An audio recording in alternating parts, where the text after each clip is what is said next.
The dust kicked up from Rancher's worn boots as his horse's hooves hit the main street of Milbrook, a town that looked like any other in the Arizona Territory of 1887. But something felt wrong from the moment he rode in. The silence wasn't the peaceful quiet of a sleepy afternoon.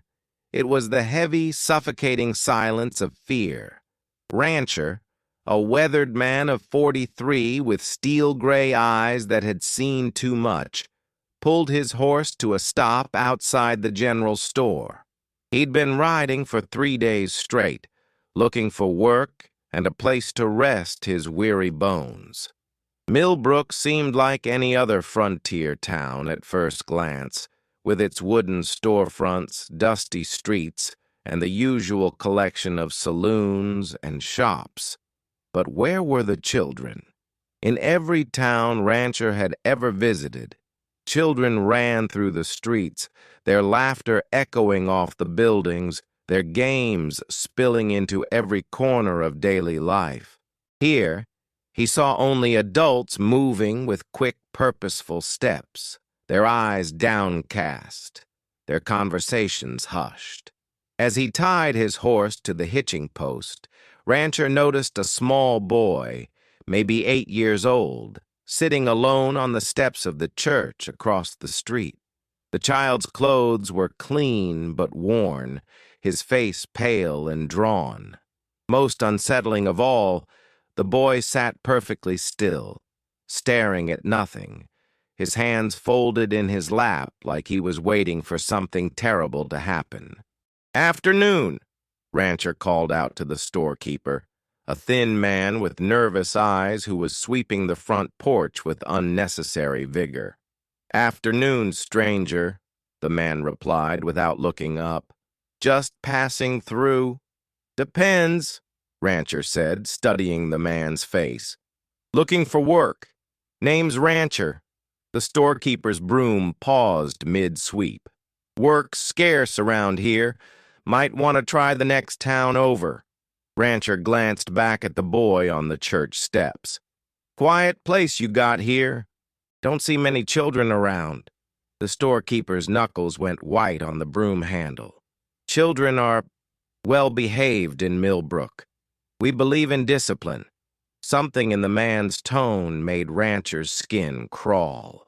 He'd heard that kind of careful, measured speech before, usually from people hiding something dark. "That boy over there?" Rancher nodded toward the church.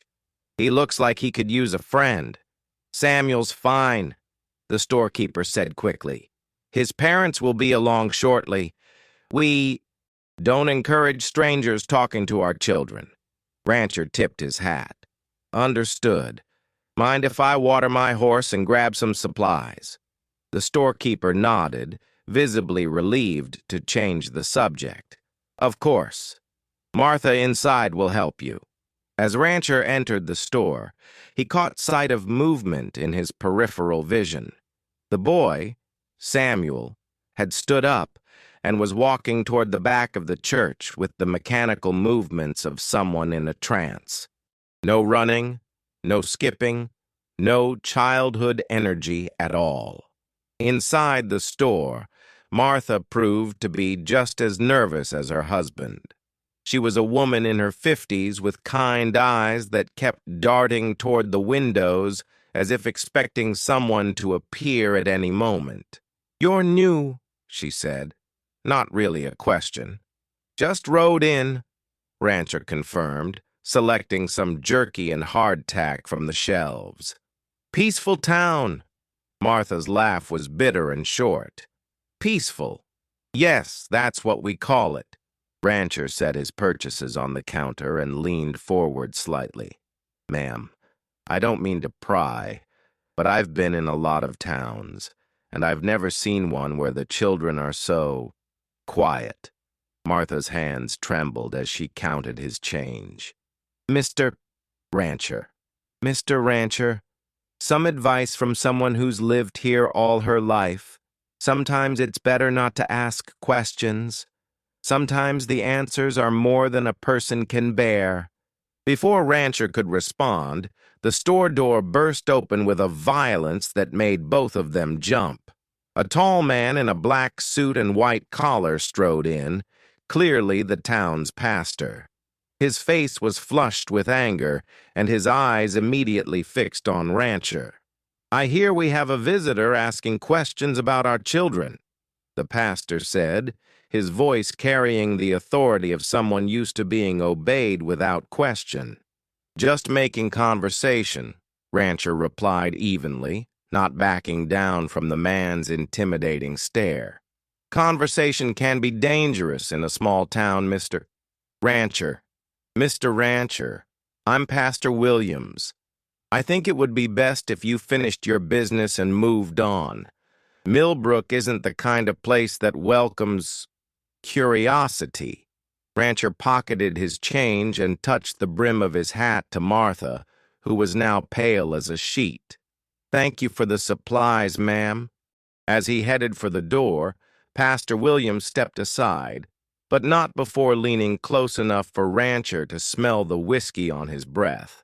"Some secrets are kept for good reasons, stranger. Don't go digging where you don't belong." Outside, Rancher untied his horse and pretended to check his saddle while scanning the street. The boy, Samuel, was nowhere to be seen, but Rancher noticed something else that made his blood run cold. Every house he could see had heavy curtains drawn tight across the windows, even in the middle of the day, and behind several of the homes he could make out the shapes of small wooden structures, sheds or outbuildings that seemed oddly placed and heavily secured with chains and padlocks. As the sun began to set, painting the sky in shades of orange and red, Rancher made his decision. He'd camp just outside of town tonight, but he wouldn't be leaving in the morning. Something was very wrong in Milbrook, and that little boy Samuel was at the center of it. The last thing he saw before riding to the edge of town was a woman hurrying down the street, calling out in a voice filled with panic, "Samuel! Samuel! Where are you?" But there was no answering call, no sound of running feet, no childish voice calling back, "I'm here, Mama." Just that terrible, suffocating silence that seemed to swallow everything whole. "Hi, how are you? I'm interrupting quickly just to ask you to click on the like button and subscribe to the channel. This will help a lot. Thank you, and I hope you like the story." As darkness fell over Milbrook, Rancher made camp in a grove of cottonwoods about a mile outside town. He built a small fire, more for comfort than warmth, and settled in to think about what he'd witnessed. The coffee in his tin cup had gone cold, but he barely noticed. His mind kept returning to the image of Samuel sitting motionless on those church steps, and the fear in Martha's eyes when she'd warned him about asking questions. Around midnight, Rancher heard something that made him freeze. The sound of a child crying, carried on the night wind from the direction of town. It was faint, but unmistakable, and it seemed to be coming from behind the buildings rather than from the houses themselves. Without hesitation, Rancher doused his fire and saddled his horse. He rode slowly toward town, staying in the shadows and keeping to the soft ground to muffle his horse's hoofbeats. The crying had stopped, but now he could hear something else. Hushed adult voices, urgent and angry. He dismounted at the edge of town and crept forward on foot, using the buildings for cover. The voices were coming from behind the general store, near one of those locked sheds he'd noticed earlier. Rancher positioned himself behind a water barrel where he could see and hear without being detected. 3 men stood in the moonlight near the shed. Pastor Williams, the storekeeper from earlier, and a third man Rancher didn't recognize. A heavy-set fellow with a mayor's chain of office gleaming on his vest. "This can't continue," the mayor was saying, his voice tight with stress. People are starting to ask questions. That stranger today, I handled the stranger, Pastor Williams interrupted. But you're right. We need to make some changes. Changes? The storekeeper's voice cracked. What kind of changes? We can't just... We can and we will, the pastor said firmly. The arrangement has served its purpose, but it's becoming too risky. Too many people are getting uncomfortable. Rancher strained to hear more, but their voices dropped to whispers. What he did catch made his stomach turn. The children? No choice. Keep them quiet. After several more minutes of hushed conversation, the three men separated, each heading in a different direction. Rancher waited until they were out of sight, then crept closer to the shed. It was larger than he'd initially thought, maybe 12 feet by 8 feet, with no windows and a heavy wooden door secured with 2 padlocks. As he examined the structure, he heard something that nearly stopped his heart. A soft whimper from inside the shed, followed by a child's voice barely audible. "Please, I want to go home." Rancher's hands clenched into fists. Whatever was happening in this town, it involved keeping children locked up, and that was something he wouldn't ignore. But he needed more information before he could act. Breaking down the door now might save one child, but doom others if there was a larger conspiracy at work. He spent the next hour moving carefully through the town, checking the other sheds he'd spotted earlier. Behind the blacksmith shop, another locked building. Behind the doctor's house, the same. Behind the pastor's own residence, yet another secured outbuilding. Each one was just large enough to hold several people, and each one was positioned where it couldn't be easily seen from the street. As he crouched behind the pastor's shed, Rancher heard footsteps approaching. He pressed himself against the building and held his breath as someone walked past, keys jingling softly. Through a gap in the wooden slats, he saw Pastor Williams unlock the door and step inside. "Time for evening prayers." The pastor's voice drifted out, cold and mechanical. What followed made Rancher's blood boil. The sound of children's voices, maybe 4 or 5 of them, reciting words in unison. "We are grateful for our correction. We will be silent. We will be obedient. We will not speak of our lessons to anyone." When the pastor emerged a few minutes later, Rancher caught a glimpse inside the shed. Straw on the floor, a bucket in the corner, and the shadows of small figures huddled together. The door slammed shut, the locks clicked back into place, and Pastor Williams walked away, whistling a hymn as if he'd just completed the most normal task in the world. Rancher waited until the pastor was gone, then approached the shed. "Hey," he whispered through the slats. "Can you hear me?" Silence. "I'm not one of them," he continued, keeping his voice low. "I'm here to help." After a long moment, a small voice responded. "Are you the man who asked about us today?" "Yes. My name is Rancher." "What's your name?" "Samuel." The voice was barely audible. They said if we talked to strangers, the punishment would be worse." Rancher's jaw tightened. "How many of you are in there?" "5. But there are more in the other places. They move us around so no one knows where we all are." "How long have you been here?" "I don't know. A long time. Since before the leaves fell." That meant months. These children had been imprisoned for months, and somehow the entire town was either involved or too terrified to speak up. "Samuel, I'm going to get you out of here," Rancher promised. "All of you. But I need to understand what's happening first. Can you tell me why they're keeping you locked up?" There was a long pause.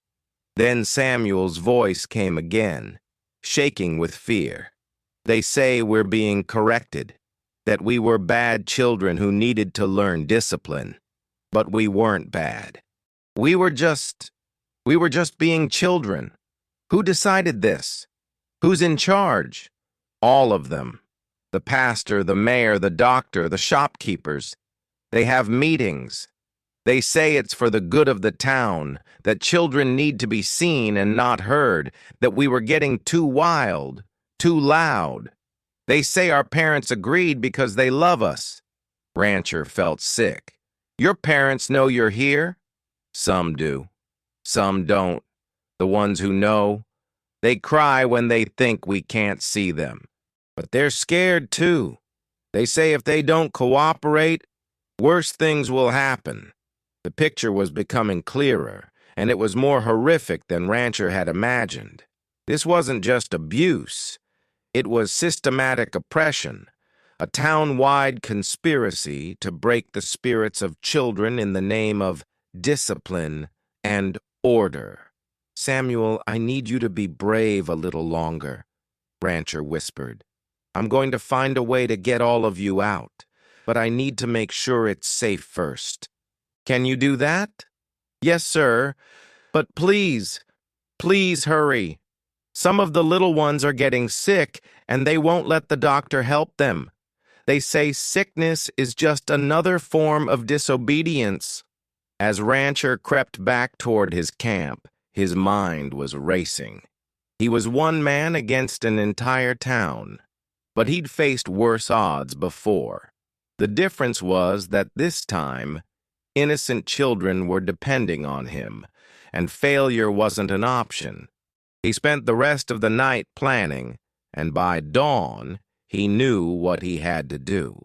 It would be dangerous, and it would likely make him enemies of everyone in Milbrook, but sometimes a man had to choose between being safe and being right, and Rancher had never been one to choose safe. Dawn broke gray and cold over Milbrook, matching Rancher's mood as he rode back into town. He'd spent the sleepless hours before sunrise formulating a plan that was equal parts desperate and dangerous. But first, he needed allies, and in a town where everyone seemed complicit in the horror he'd discovered, finding them wouldn't be easy. His first stop was the general store, where he found Martha sweeping the front steps with the same nervous energy her husband had displayed the day before. She looked up as he approached, and he saw something in her eyes that gave him hope, guilt. "Mrs. Martha," he said, tipping his hat. "Might I have a word?" She glanced around nervously, then nodded toward the side of the building where they wouldn't be easily seen from the street. "You should have left town," she whispered. "After yesterday, you should have just ridden on." "Can't do that, ma'am. Not after what I learned last night." Martha's face went white. "What did you learn?" "I know about the sheds. I know about the children. And I know you're not happy about it." For a moment, Rancher thought she might faint. She gripped the broom handle so tightly her knuckles went white, and tears began streaming down her weathered cheeks. "You don't understand," she whispered. "It wasn't supposed to be like this. When it started, they said it was just temporary. They said the children were getting too wild, too disrespectful, and they needed to learn proper behavior. A few days of strict discipline, they said. Maybe a week. How long has it been?" 6 months. The words came out like a confession. 6 months since they started taking the children. First, just the ones they said were troublemakers, then any child who spoke out of turn or played too loudly or asked too many questions. And their parents just let it happen? Martha's laugh was bitter and broken. "What choice did we have? The pastor said it was God's will. The mayor said it was for the good of the community. The doctor said it was necessary for their development. And anyone who objected—" She trailed off, unable to finish. What happened to those who objected? Tom Henderson spoke up when they took his boy, said he wouldn't stand for it. The next day, his store burned down. Insurance company said it was arson, but they couldn't prove who did it. Tom and his family left town with nothing but the clothes on their backs. Rancher felt a cold fury building in his chest. So everyone just fell in line. We're scared, Martha admitted. These men, they run everything in this town. The bank, the businesses, the law. Cross them and you lose everything. But it's gotten worse. So much worse than they promised. How worse? Martha looked around again, then leaned closer. The children are getting sick. Really sick. They're not getting enough food, enough clean water, enough medical care. And the things they make them do, she shuddered. They call it correction, but it's torture, pure and simple. What kind of things? They make them stand for hours without moving. They make them recite those horrible phrases about obedience and silence. They punish them for crying, for asking for their parents, for being children. And if they resist, Martha couldn't continue. Rancher placed a gentle hand on her shoulder. Ma'am, I'm going to stop this, but I need your help. I can't. If they find out I talked to you, they're going to find out anyway, Rancher said firmly, because I'm not leaving until every one of those children is free. The question is whether you want to be part of the solution or just another bystander who let it happen. Martha stared at him for a long moment, and Rancher could see the war raging behind her eyes, fear battling against conscience, self-preservation, fighting with basic human decency. Finally, she spoke. What do you need? Information. How many children are there? Where are they all being kept? Who has the keys? 15 children total, ranging from 6 to 12 years old. They're kept in 5 different sheds around town, moved every few days so no one can keep track. The pastor has a master key, but each location also has a local keeper, the mayor, the doctor, the blacksmith, and my husband. Rancher nodded grimly. What about the sheriff? Sheriff Morrison is in on it. He's the one who enforces the silence. Anyone who asks too many questions gets a visit from him, and he makes it clear what will happen if they don't keep quiet. When do they move the children next? Tonight. They always do it after midnight when most people are asleep. They use the doctor's wagon covered with canvas so no one can see inside. Rancher's plan was crystallizing. I need you to do something for me, Mrs. Martha. Something that might save those children but will definitely put you in danger. She squared her shoulders, and for the first time since he'd met her, she looked truly brave. Tell me, tonight, when they start moving the children, I need you to create a distraction.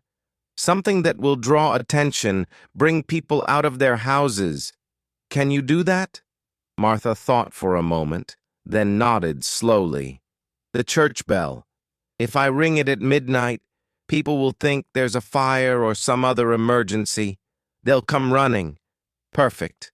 But Martha, once you do this, there's no going back. They'll know you helped me. Good, she said, and there was steel in her voice now. I'm tired of being afraid. I'm tired of letting innocent children suffer because I was too much of a coward to stand up to bullies. As Rancher prepared to leave, Martha grabbed his arm. There's something else you should know. Samuel, the boy you asked about yesterday, he's the pastor's own nephew. His parents died in a cholera outbreak last year, and Pastor Williams took him in. But Samuel was always a spirited child, always asking questions, always laughing and playing. The pastor said he needed to be broken of his willful nature before he could be properly raised. The revelation hit Rancher like a physical blow. The pastor was torturing his own nephew in the name of discipline and godliness. It was a level of cruelty that defied comprehension. Where is Samuel being kept now? Behind the doctor's house. But be careful. Dr. Henley is the worst of them all. He's the one who designed the correction methods. He calls it scientific child rearing, but it's just sadism dressed up in fancy words. As Rancher walked away from the general store, he felt the weight of what he was about to attempt. He was planning to take on an entire town's power structure, men who had shown they were willing to torture children to maintain their version of order.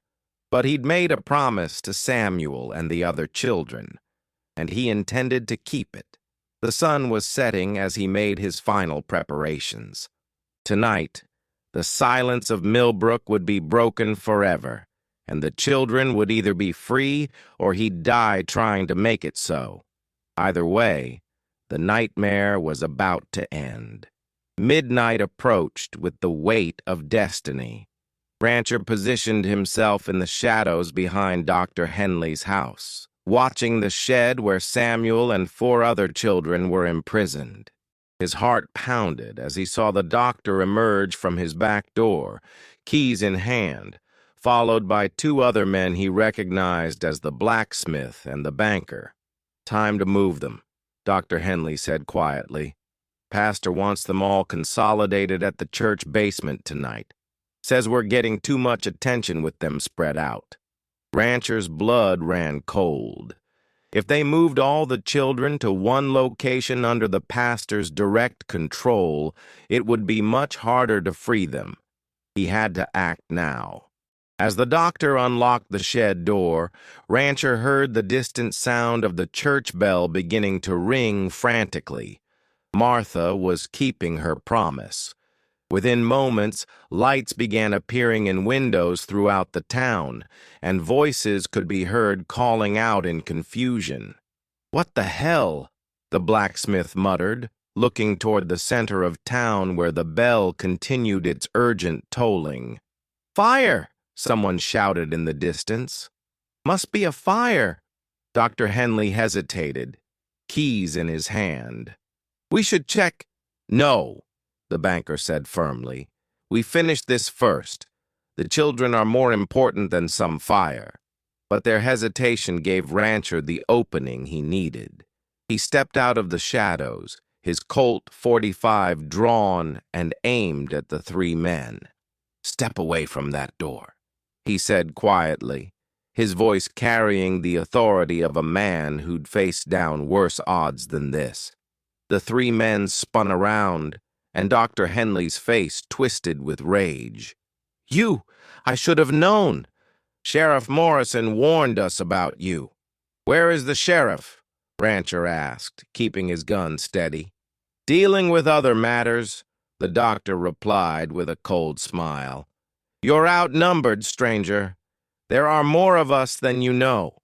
As if summoned by his words, footsteps approached from multiple directions.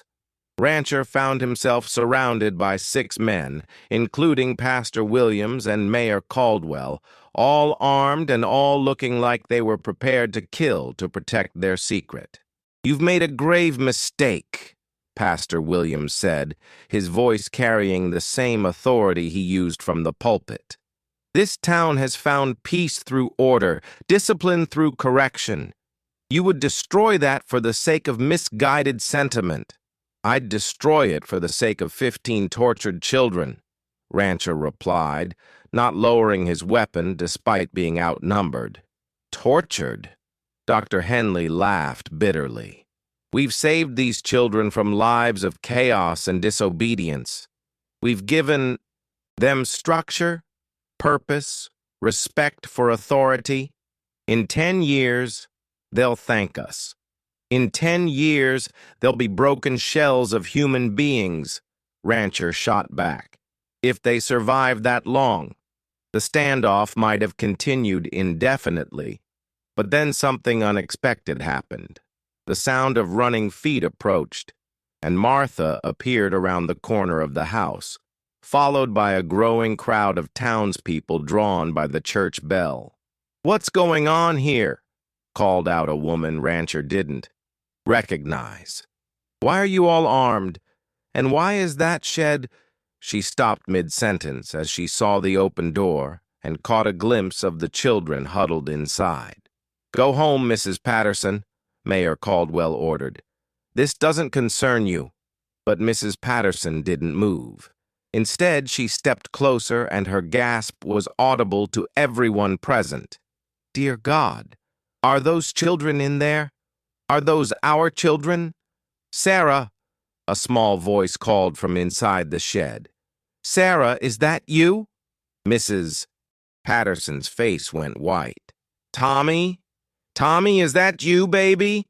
A 6-year-old boy appeared in the doorway, thin and pale, but alive. Mama, I've been waiting for you to come get me. The effect on the crowd was electric. More people pushed forward, and more children's voices could be heard calling out for their parents.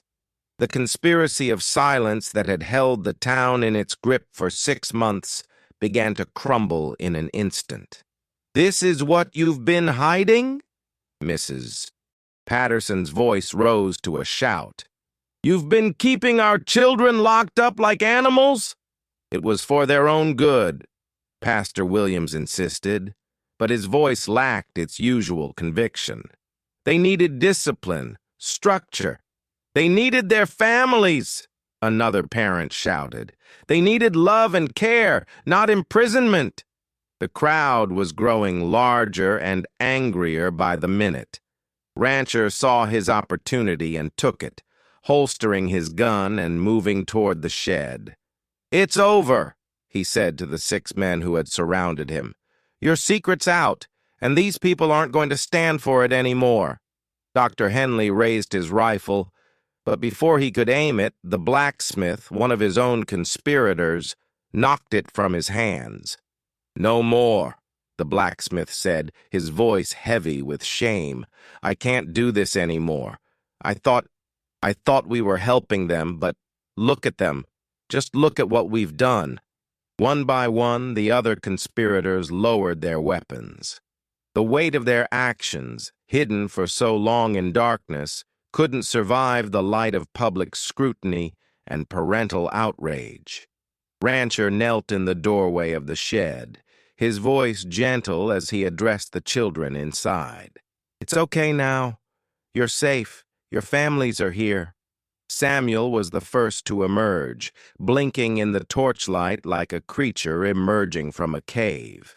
He was thinner than when Rancher had first seen him, his clothes dirty and his eyes haunted. But he was alive and he was free. You came back, Samuel whispered as Rancher helped him out of the shed. You kept your promise. I always keep my promises to children, Rancher replied, his voice thick with emotion. The reunion scenes that followed were heartbreaking and beautiful in equal measure.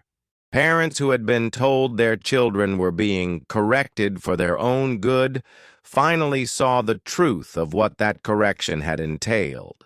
Tears flowed freely as families were reunited, and the anger of the crowd grew with each revelation. Over the next hour, all 15 children were freed from their various prisons around town. Some were in better condition than others, but all bore the psychological scars of months of systematic abuse disguised as discipline. As dawn broke over Milbrook, Sheriff Morrison found himself in the unusual position of arresting the very men who had been giving him orders.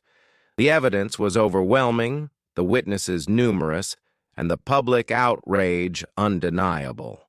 Pastor Williams, Dr. Henley, Mayor Caldwell, and their co-conspirators were taken into custody. Their reign of terror finally ended. The children were taken to the homes of relatives or neighbors who could provide proper care while they recovered from their ordeal. 3 days later, as Rancher prepared to leave Milbrook, Samuel approached him with something Rancher hadn't heard since arriving in town: the sound of a child's laughter. The boy was playing with a wooden horse, making galloping sounds and smiling for the first time in months. "Are you leaving?" Samuel asked, looking up from his toy. "Time for me to move on," Rancher replied. "But you don't need me anymore. You've got your family back, and this town is going to be different now. Better? Much better. The people here learned something important. That silence in the face of wrong is just another form of evil. They won't make that mistake again. As Rancher mounted his horse and prepared to ride out of Milbrook, he heard something that made him smile. The sound of children playing in the streets, their laughter echoing off the buildings, their voices raised in joy instead of whispered in fear. The town that had been silent for so long was alive again, and the children who had been broken were beginning to heal. Sometimes, Rancher reflected as he rode toward the horizon, the bravest thing a man could do was simply refuse to look away when others chose blindness. Behind him, Milbrook was learning to laugh again, one child at a time. Hello, how are you? Did you enjoy the story? Like, share, comment on which city you're watching from, and subscribe to the channel to help us continue adding new, amazing videos. Thank you very much, and come back often.